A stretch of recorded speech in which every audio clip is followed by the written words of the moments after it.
ਜੀ। ਅਗਲੀ ਖਬਰ ਵੱਲ ਚਲੀਏ ਜੋ ਕੈਲੀਫੋਰਨੀਆ ਤੋਂ ਆ ਰਹੀ ਆ। ਘਰਾਂ ਦੀਆਂ ਪ੍ਰਾਈਸਿਸ ਕੈਲੀਫੋਰਨੀਆ ਦੇ ਵਿੱਚ ਕਹਿੰਦੇ ਇੰਪੋਰਟੈਂਟ ਮਾਰਕ ਦੇ ਉੱਤੇ ਪਹੁੰਚ ਗਈਆਂ ਹੈਗੀਆਂ। ਐਵਰੇਜ ਘਰ ਦੀ ਪ੍ਰਾਈਸ ਮੀਡੀਅਨ ਜੋ ਆ 8,32,000 ਆ ਜੁਲਾਈ ਦੇ ਵਿੱਚ। ਤੇ ਮੋਸਟ ਰੀਸੈਂਟ ਜੋ ਇਹ ਡਾਟਾ ਆ ਕੈਲੀਫੋਰਨੀਆ ਐਸੋਸੀਏਸ਼ਨ ਆਫ ਰੀਅਲਟਰਸ ਨੇ ਪ੍ਰੋਡਿਊਸ ਕੀਤਾ ਹੈਗਾ। ਕਹਿੰਦੇ ਬਹੁਤ ਸਾਰੇ ਏਰੀਏ 'ਚ ਪ੍ਰਾਈਸਿਸ ਚੜ੍ਹ ਰਹੀਆਂ ਹੈਗੀਆਂ ਮੰਥ ਟੂ ਮੰਥ, ਪਰ ਕਈ ਸਾਰੇ ਜਿਹੜੇ ਏਰੀਏ ਆ ਉੱਥੇ ਪ੍ਰਾਈਸਿਸ ਘਟ ਵੀ ਰਹੀਆਂ ਹੈਗੀਆਂ।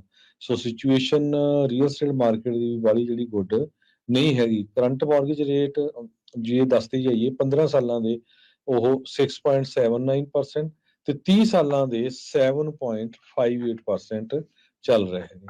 ਜੀ, ਕੈਲੀਫੋਰਨੀਆ ਦੇ ਕਿਸਾਨ ਮੰਗ ਕਰ ਰਹੇ ਆ ਵੀ ਜਿਹੜਾ ਗਲੈਨ ਕੈਨੀਅਨ ਡੈਮ ਹੈਗਾ ਆ ਉਹ ਇਸ ਪੱਛਮ ਦੇ ਪਾਣੀਆਂ ਦੀ ਸਪਲਾਈ ਦੇ ਲਈ ਇੱਕ ਵੱਡੀ ਪ੍ਰੋਬਲਮ ਦੇਖੀ ਜਾ ਰਹੀ ਆ। ਕੋਲੋਰਾਡੋ ਰਿਵਰ ਦੇ ਵਿੱਚ ਜੋ ਵਾਸ਼ਵੀਕਰਨ ਹੋ ਰਿਹਾ ਆ ਉਸ ਦੇ ਉੱਤੇ ਵੀ ਲੇਕ ਪਾਵਲ ਦੇ ਵਿੱਚ ਉਹਦੇ ਬਾਬਤ ਵੀ ਇੱਕ ਚਿੱਠੀ ਜਿਹੜੀ ਆ ਉਹ ਲਿਖੀ ਗਈ ਆ। ਇੱਥੇ ਜਿਹੜਾ US ਬਿਊਰੋ ਆਫ ਰੈਕਲੇਮੇਸ਼ਨ ਮੈਨੇਜਮੈਂਟ ਵਾਲੇ ਨੇ ਕੋਲੋਰਾਡੋ ਰਿਵਰ ਦੀ ਜਿਹੜੀ ਕਰਦੇ ਨੇ ਉਸ ਦੇ ਨਾਲ ਸੰਬੰਧਿਤ ਚਰਚਾ ਇਹ ਚੱਲ ਰਹੀ ਆ ਵੀ ਇਸ ਡੈਮ ਨੂੰ ਜਿਹੜਾ ਗਲੈਨ ਕੈਨੀਅਨ ਡੈਮ ਆ ਇਸ ਨੂੰ ਡੀਕਮਿਸ਼ਨ ਕਰ ਦਿੱਤਾ ਜਾਏ।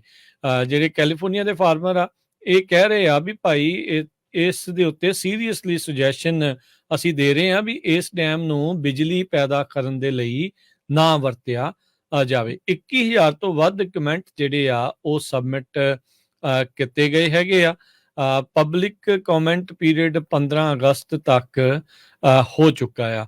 ਇਹਦੇ ਵਿੱਚ ਕਈ conservation group, government agencies, businesses, private citizen ਸਾਰਿਆਂ ਨੇ ਆਪੋ ਆਪਣੇ ਜਿਹੜੇ ਕਮੈਂਟ ਆ ਉਹ ਦਿੱਤੇ ਹੈਗੇ ਆ। ਸੋ ਇਸ ਦੇ ਨਾਲ ਕੀ ਅਸਰ ਪਊਗਾ ਇਹ ਆਉਣ ਵਾਲਾ ਸਮਾਂ ਜਿਹੜਾ ਉਹ ਦੱਸੂਗਾ। ਪਰ ਕਈ ਜਿਹੜੇ ਪਹਿਲਾਂ ਵੀ ਪ੍ਰਪੋਜ਼ਲ ਕਈ এনवायरमेंटल ਗਰੁੱਪਸ ਦੇ ਵੱਲੋਂ ਆਏ ਆ ਵੀ ਜਿਹੜੇ ਗਲੈਨ ਕੈਨੀਅਨ ਡੈਮ ਆ ਇਸ ਨੂੰ ਡੀਕਮਿਸ਼ਨ ਕਰ ਦਿੱਤਾ ਜਾਵੇ ਜਾਂ ਸਿਰਫ ਇਹ ਰੈਜ਼ਰਵਾਇਰ ਦੇ ਵਜੋਂ ਹੀ ਸਿਰਫ ਵਰਤਿਆ ਜਾਵੇ ਤੇ ਪਾਵਰ ਦੀ ਪ੍ਰੋਡਕਸ਼ਨ ਜਿਹੜੀ ਉਹ ਨਾ ਹੋਵੇ।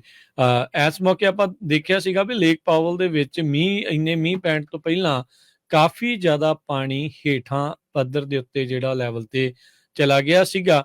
ਇੱਕ ਟਾਈਮ ਦੇ ਉੱਤੇ ਬਿਜਲੀ ਪੈਦਾ ਕਰਨ ਦੇ ਲਈ ਹੀ ਜਿਹੜਾ ਪਾਣੀ ਉਸ ਦੇ ਵਿੱਚੋਂ ਛੱਡਿਆ ਜਾ ਰਿਹਾ ਸੀ। ਹੁਣ ਕਹਿੰਦੇ ਵੀ ਜੇ ਇਦਾਂ ਨਾ ਹੋਵੇ ਤਾਂ ਪਾਣੀ ਸਾਨੂੰ ਘੱਟ ਛੱਡਣਾ ਪਵੇ ਤੇ ਜਦੋਂ ਲੋੜ ਪਵੇ ਸਿਰਫ ਉਦੋਂ ਹੀ ਪਾਣੀ ਨੂੰ ਇਸ ਦੇ ਵਿੱਚੋਂ ਛੱਡਿਆ ਜਿਹੜਾ ਹੋ ਜਾਵੇ। ਸੋ ਘੱਟੋ ਘੱਟ ਇਸ ਡੈਮ ਨੂੰ ਆਪਰੇਟ ਕਰਨ ਦੇ ਲਈ 75 ਮਿਲੀਅਨ ਏਕੜ ਫੀਟ ਜਿਹੜਾ ਪਾਣੀ ਆ ਉਹ ਘੱਟੋ ਘੱਟ ਜਿਹੜਾ ਉਹ ਚਾਹੀਦਾ ਹੁੰਦਾ ਆ। ਸੋ ਇਹ ਹੁਣ ਦੇਖੋ ਇਸ ਦੇ ਉੱਤੇ ਕੀ ਹੁੰਦਾ ਆ, ਪਰ ਮੰਗ ਜਿਹੜੀ ਹੁਣ ਇਸ ਡੈਮ ਨੂੰ ਬੰਦ ਕਰਨ ਦੀ ਉੱਠ ਰਹੀ ਆ।